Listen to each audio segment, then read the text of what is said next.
سینوها د فرعون د ځانګړي طبیب یادښتونه له میلاد څخه 1450 کاله وړاندې.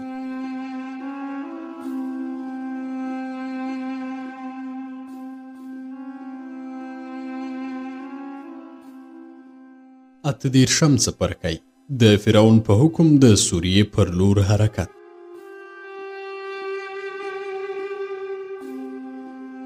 کله چې ما غوښتل کاپتا ته دنده وسپارم چې ولاړ شي او د اتون په کروندګرو زما غنم وویشي، نو هغه د بدبختۍ اټکل کړی و. د به ویل ستا دغه فرعون به په دې کارونو موږ ټول بدبخته کړي او موږ به له خوندورو خوړو، آرام کور او نرمې بسترې محروم کړي. کله چې زه د سوریې پر لور روانېدم پوه شوم چې د کاپتا اټکل سم و. زه له آرام کور او نرمې بسترې څخه محروم شوی وم. د فرعون لپاره باید ولاړ شم او د سوریې د جنگ خطرونه وزغمم. که کاپتا زما د غنمو د ویشلو لپاره له کور، خوړو او ښې بسترې څخه محروم شوی و، لږ تر لږه ژوند خو یې خوندي و. په داسې حال کې چې زه داسې ځای ته تلم چې هیڅ باور مې نه درلود له هغه ځایه دې راستون شم، او که ژوندی راستون شم نو لاسونه او سترګې به مې نه وي. انسان باید د خبرو پر وخت د بدو پیښو اټکل ونه کړي، ځکه چې بدې پیښې ژر پیښیږي، په داسې حال کې چې سمې پیښې په ځنډ او یا هم هیڅکله نه پیښیږي. په لاره کې ما د هغو بدبختیو په هکله خبرې کولې چې په سوریې کې به ورسره مخامخ شم، خو توتمس راته وویل غلی شه او پرېږده چې زه ستا انځور وباسم. توتمس زما څېره انځور کړه. ما چې ورته وکتل چې ډېر بدرنګه شوی یم، نو هغه مې وراټه او ورته ومې ویل ته زما ملګری نه یې، ځکه که زما ملګری وای نو زه به دې داسې بدرنګه نه انځورولی. توتمس وویل زه هنرمند یم او کله چې هنرمند یوه مجسمه جوړوي یا انځور باسي، نه د چا ملګری دی نه له چا سره دښمني لري، یوازې باید د خپلو سترګو پیروي وکړي او هغه څه انځور کړي یا یې مجسمه جوړه کړي چې ویني. موږ ډېر ژر د هتنتسوت ښار ته ورسېدو.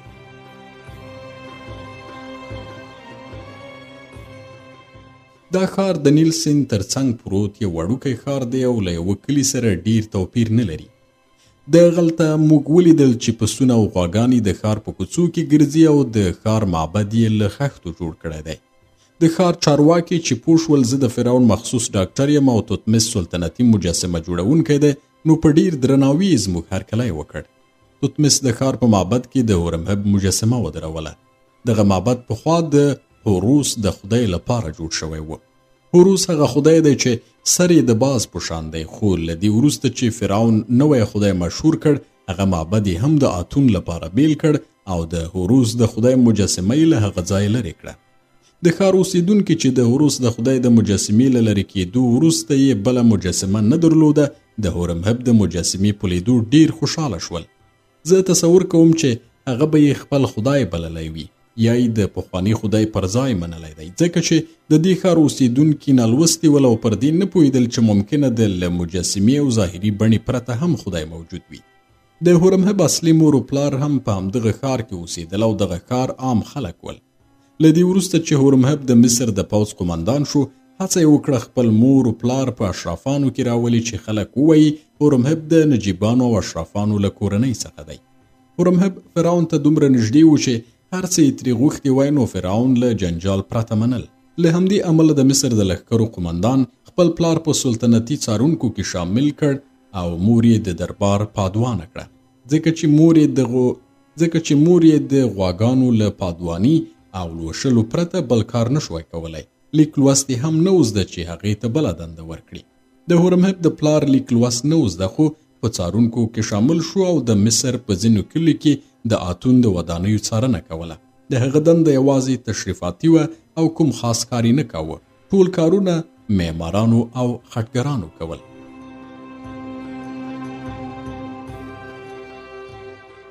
کله چې د هورمهب مور و پلار په دربار کې په شاملېدا سره د اشرافانو او نجیبانو په کتار کې راغلل، په ټول مصر کې خلکو فکر کوو چې هورمهب له اشرافانو او نجیب زادګانو څخه دی. شپه ورځ چې موږ په نیل کې سفر کوو، زه په بیړۍ کې ناست وم او پر سر مې د فرعون زري تراړې څپې وهلې. زري تراړه په حقیقت کې یو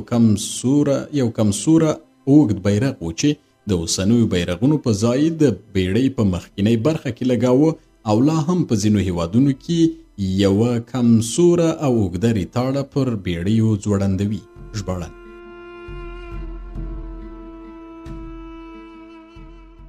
د بیړۍ پر غولي ناست وم، د نیل د غاړې لوښي او د مرغانو د الوتلو ننداره مې کوله. روانو اوبو ته مې کتل، لمر تود شو، مچان به راباندې راګرځېدل او له ځان سره به مې ویل سینوها سترګې له ډېرو کتلو ستومانه کېږي،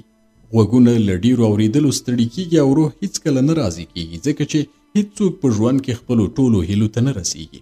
داسې څوک نشو پیدا کولی چې ووایي زه خپلو ټولو هیلو او آرزوګانو ته رسېدلی یم. که څه هم انسان په ژوند کې هېڅکله په بشپړه توګه د نیکمرغۍ احساس نه کوي، خو بیا هم له مرګه ویریږي او زړه یې ورته تنګ وي. خو که نور له مرګه ډارېږي نو سینوها ته چې یو ډاکټر یې باید له مرګه ونه ویریږي، ځکه دومره مرګونه دي لیدلي چې مرګ اوس عادي شی درته ښکاري. ته پوهېږې کله چې د مرګ وخت رانږدې شي ټولې ستونزې، کړاوونه او د ژوند هیلې له منځه ځي. له بدني کړاو او روحي ستونزو سره یو ورځ ژوند تر هغه ډیر سخت دی چې انسان تر قیامت پورې په قبر کې پاتې وي، ځکه چې تر ابده پورې سړی په قبر کې پاتې کیږي، بیا هم د محرومیت احساس نه کوي.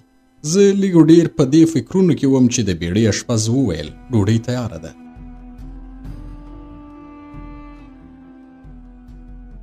زه به پورته شوم او له توتمس سره به مې یو ځای ډوډۍ وخوړه او بیا به مې استراحت کاوه او ویده به شوم. په دې ډول زموږ بیړۍ د ممفیس ښار ته ورسېده.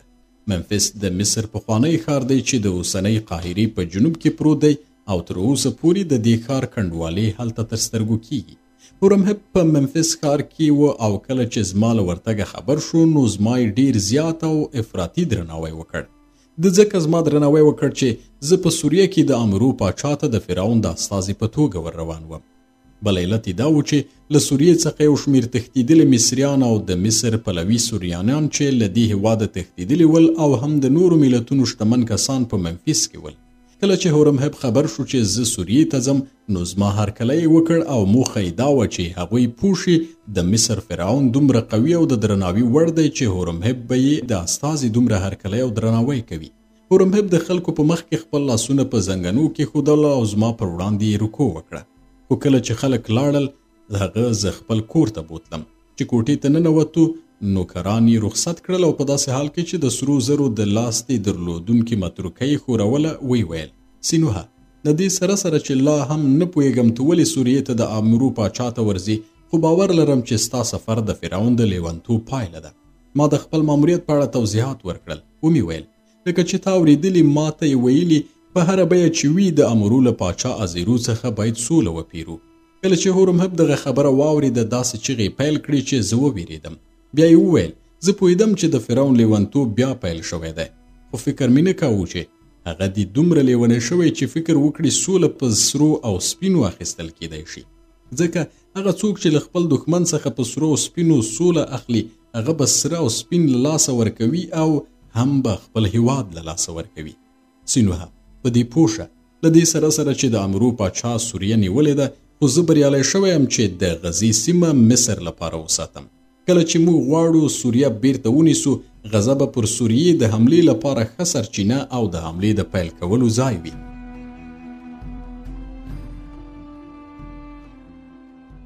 کله چې هاتی په میتانی هیواد کې د خپلو پښو ځای ټینګ کړ یا پر بابل حمله وکړي یا په مصر،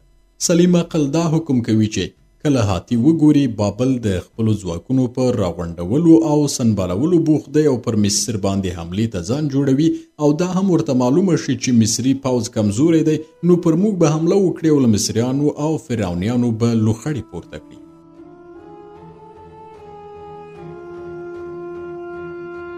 د امرو پاچا ازیرو هم له دې کبله چې ګوري هاتی قوي او مصر کمزوری دی پوهیږي چې له مصر سره اتحاد د هغوی په ګټه نه دی او د دې پر ځای که له هاتی سره متحد شي ډیره ګټه به وکړي.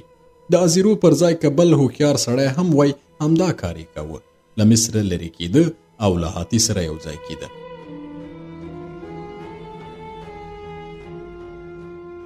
هورمهب راته وویل زه کولی شم ازیرو د سینا او غزې ترمنځ په ټاټوبي کې پیدا کړم ځکه چې اوس هلته دی او له مصري چریکانو سره جنګیږي. زموږ ځینې جاسوسان د پاړوګرانو، مارګیرانو، د اوربشو د اوبو د پلورونکو او د غنیمت د شیانو د اخیستو په توګه د ازیرو له لښکرو سره ملګري دي. ازیرو هم جاسوسان لري چې پاړوګران د اوربشو د اوبو د پلورونکو او د وینځو او مریانو د سوداګرو په بڼه پارتیزانان تعقیبوي او یا د مصر له سرحدي ساتونکو سره ملګرتیا پیلوي او له هغوی څخه معلومات راغونډوي.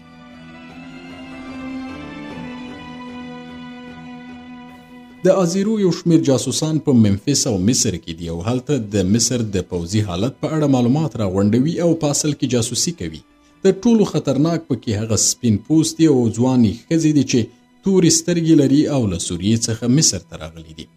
دغه ښځې ظاهراً په عمومي فحشخانو کې د کار کولو لپاره خو په حقیقت کې د جاسوسۍ لپاره راغلي دي چې مصري افسران او عسکر له هغوی سره تفریح کوي.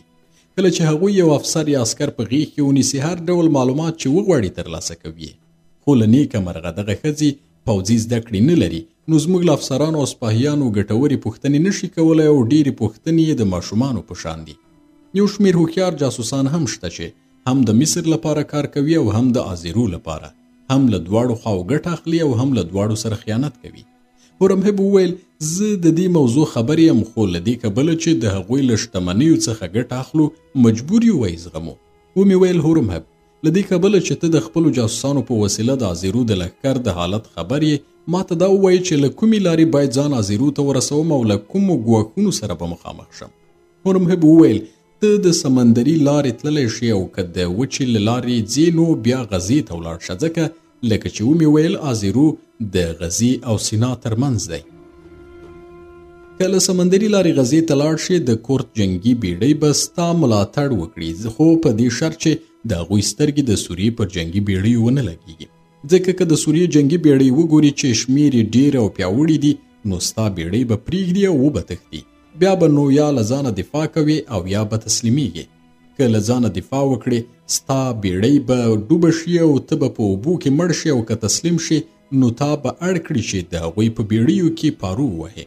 تا به د متروکو په زور پارو وهلو ته اړ کوي او ممکنه ده په څو ورځو کې له درد او کمزورتیا څخه مړ شي. خو که تا وپېژنې او پوه شي چې ته د مصر یو ستر چارواکی یې، خو تا به پارو هم ونه وهي، بلکې ژوندی به دې له پوسته کړي او ستا پوستکي به کڅوړه جوړه کړي چې سره او سپین پکې واچوي. زه نه غواړم چې تا وډاروم، خو له دې کبله چې تا په خپله معلومات وغوښتل معلومات درکړل. خو له دې ټولو سره سره دا هم ممکنه ده چې ستا بیړۍ له کوم خنډ پرته غزې ته ورسیږي. خو زه نه پوهېږم له دې وروسته چې له بیړۍ کوز شوې څه ډول به ځان آزیرو ته ورسوي، ځکه چې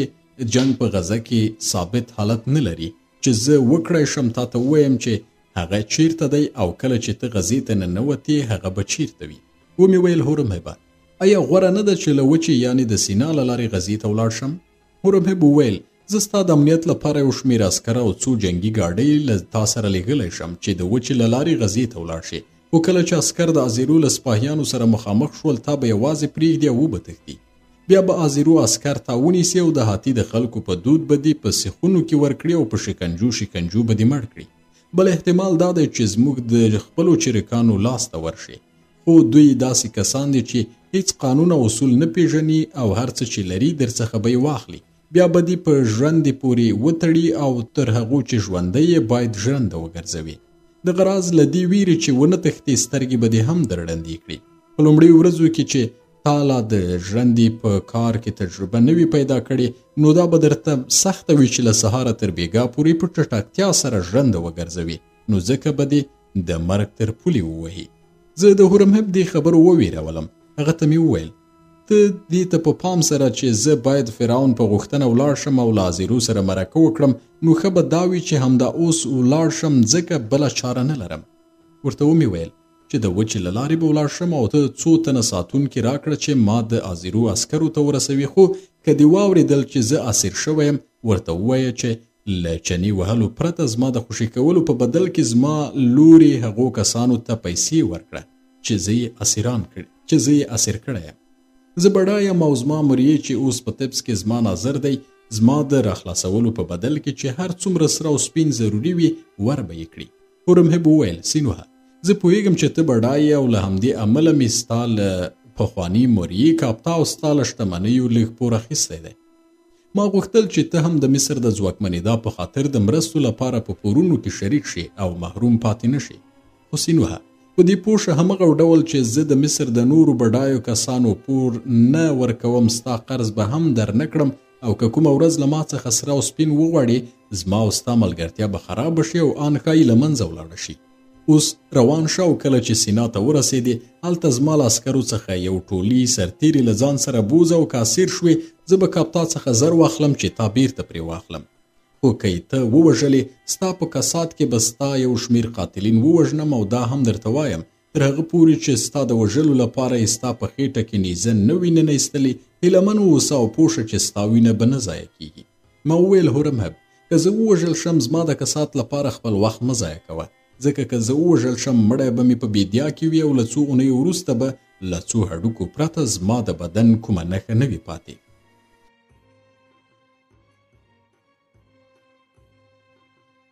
هغه وخت که بیا تا زما د وژلو په غچ کې د نیل سیند د اوبو په شان ویني زما په هډوکو توی کړي بیا به هم زما هډوکې خوشحاله نشي له دې کبله چې هورمهب زه ډیر ځورولی او ویرولی وم نو ما غوښتل چې هغه ته یو ټونګ ورکړم ورته ومې ویل خو که زه ووژل شم زما سلام د فرعون خور میرمن باکتاتون ته ورسوه ځکه چې هغه ښکلې او په زړه پورې ده خو لږه کبرجنه ده او پر هغې ورځ چې مور یې مړه شوه د مور د جنازې تر څنګ یې ستا په هکله له ما سره خبرې کولې دې خبرو پر هورمهب اغېزه کوله ځکه چې باکتاتون پرې ګرانه وه زه له هغه ځایه د ممفیس د سلطنتي دفتر پر لور روان شوم چې خپل وصیت ولیکم او هلته یې امانت کېږدم په وصیت لیک کې مې ولیکل چې که په سوریه کې ووژل شوم زما د مرګ له ثابتېدا وروسته دې زما شتمني زما پر پخواني مریې کاپتا ملګري مرید او پخواني ملګري هورمهب ته ورویشل شي له هغه وروسته د هغه چا په څیر په بیړۍ کې سپور شوم چې د مرګ پر لور له تګ پرته بل کار نه لري د کوز مصر پر لور روان شوم د سینا دښتې ته نږدې له بیړۍ څخه راکوز شوم په روان تخت کې مې ځان سینا دښتې ته ورساوه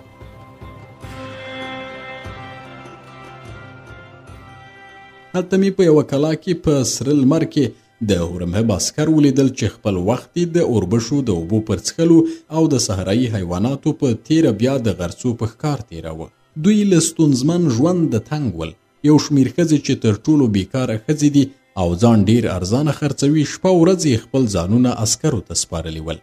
ما ولیدل چې ټول عسکر غواړي چې هورمهب یې سوریې ته واستوي چې هلته وجنګېږي د دې چارې علت هم درته وایم تاسې پوهیږئ په داسې حال کې چې زما بدرګه کوونکي عسکر تګ ته چمتو کېدل ما ولیدل چې په دې کلا کې خاص نظم ټینګ دی یوازې هغه عسکر کولی شي ښار ته ولاړ شي او له ښځو سره تفریح وکړي چې پیری نه وي هر عسکر تر هغه وخته چې په پیره کې وي یا یې نوکري وي ټول وخت یې په پوځي مشق او بېګار تیریږي دې چارې زه یو ټکي ته متوجه کړم چې د سپاهیانو د قمندانۍ په تخنیک پورې اړوندېږي زه متوجه شوم چې یو لایق قمندان هغه دی چې پرې نږدې د هغه سپاهیان حتی یوه ګړۍ هم وزګار پاتې شي او تل هغوی پوځي زده کړي او بېګار ته اړ کړي پر هغوی داسې ډسپلین اجرا کړي چې عسکر ورځ شپه د ځانګړو قوانینو پیروي ته مجبور وي دغه عسکر پر دې سربیره چې د پرله پسې تمرینونو او کار کولو له کبله تکړه کیږي او نور د ستړیا احساس نه کوي دغه راز کله چې د جګړې له پیلېدا خبریږي نو ډیر خوشحالیږي چې د مبارزې ډګر ته ولاړ شي دوی په دې ډول جګړې ته دومره خوشحالیږي ته د یوه هرم په اندازه سره سپین دي ورکړي او بیا دې د نړۍ ټولې ښکلې نجونې وربخلي وي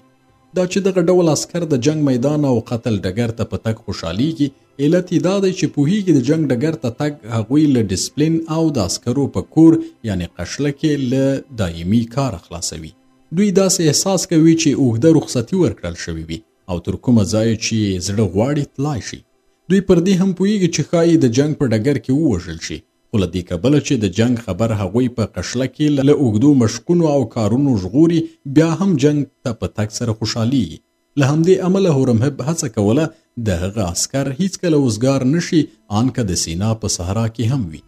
د هورمهب د حکم پر اساس د هغه عسکرو د سینا صحرا ته د ننوتو په برخه کې 10 جنگي ګاډۍ زما لپاره چمتو کړي او په هره جنگي ګاډۍ کې پر ګاډۍ چلوونکو سربیره 2 کسان نور هم سپارول چې یوه نیزه او بله زغره درلوده د دې ګاډیو قمندان ماته راغی ما ولیدل چې پر ملا یې لنګ تړلی دی او نورې جامې نه لري ماته چې رانږدې شو لاسونه یې پر زنګینو کې ښودل او رکوع یې وکړه د هغه د نوم پوښتنه مې وکړه چې ژوژو نومېده هغه وویل سینوهه که غواړې کله چې د ازیرو له عسکرو سره مخامخ شوې او تاوان در ونه رسیږي نو د خرما د ونو یوه څانګه له ځان سره یوسه کله چې د ازیرو عسکرو ولیدې دغه څانګه پر سر وښوروه چې پوه شي ته د جنګ کولو اراده نه لرې ومې ویل چې د ژوژو عسکر د خرما د ونې څو څانګې چې د کلا شاوخوا موجودې وې راغوڅې کړې او زما په روان تخت کې یې کېږدي. کله چې ژوژو متوجه شو چې زه نیت لرم په روان تخت کې ولاړ شم، په کړس یې وخندل او ویې ویل: سینوهه، دغلته چې موږ ځو د سین بیدیا ده. زموږ د ژوندي پاتې کېدا یوازینی چانس دا دی چې په ګاډیو کې له دې بیدیا څخه ګړندي تیر شو، او که په روان تخت کې چې وروزي حرکت وکړو ټول به ووژل شو. بله دا چې زموږ په لاره کې خوراکي شیان هم نشته. یو د اړتیا وړ شیان باید له دې ځای را سره یوسو. ان د آسونو لپاره واښه هم باید له ځان سره واخلو. زه به یو جوال را واخلم او ستا په ګاډي کې به یې کېږدم چې تی پر سر کېني او د ګاډۍ له ټکانو خوندي شي. ومې ویل پخوا زه په ګاډۍ کې سپور شوی یم. یو ځل چې په جنګي ګاډۍ کې سپور وم د هاتي هېواد ته تللی یم، خو په هغه وخت کې ځوان وم او د ګاډیو له ټکانونو نه ویرېدم. خو بیا هم له دې سره سره چې نن سبا بوډا شوی یم، خو هڅه کوم د جنګي ګاډۍ ټکانونه وزغمم. ژوژو د خرما څانګې چې په سر کې زما په روان تخت کې ایښې وې له هغه ځایه خپلې جنګي ګاډۍ ته ولېږدولې. پر بلې ورځ یې د خرما د ونې څانګې زما ګاډۍ ته راوړې. زه سپور شوم او په بیړه د سینا دښتې پر نرۍ لاره روان شوم.